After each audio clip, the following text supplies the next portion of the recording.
Lily, binoto mo ba si BBM Bangag back in 2022? Syempre hindi! Ang ganda no? Ano to ng incense eh? Parang panglabas ng incense. So ito ang insenso, papasok mo siya dito, and then lalabas yung usok dito. Mapapawala ng mga negativity and bad spirits, kagaya ng kakampink.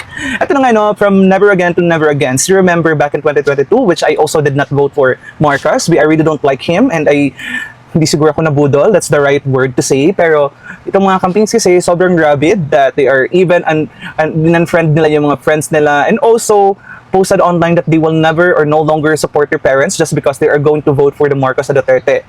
Pero what happened 2024 from never again to never against? They already recognize that this administration is corrupt. Ang daming mga issues, ang pagbagsak ng ekonomiya, pagbenta ng gold reserves, plus pagkawala sa atin ng Sandy Cay Island and Escoda Shoal. They already know that.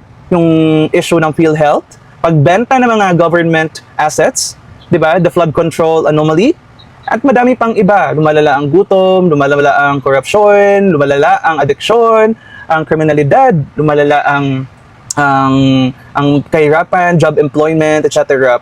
Pero biglang umiba ang ihip ng hangin nila. And they even protected Marcos during their 1 trillion rally instead of shouting BBM resign. Ang pinag-resign lang nila si VP Sara. Like, what the heck?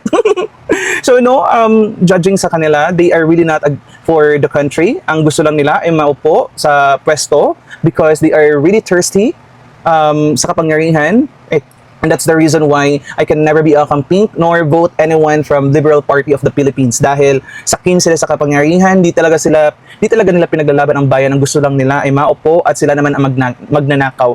So Filipino people, lalo na sa mga mulat at well-informed, I mean, kahit may information man lang ba that these people, they are, not really fighting for the country. So let's vote wisely.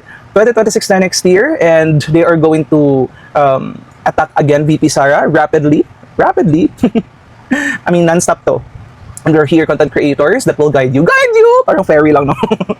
Anyways, yun. Okay.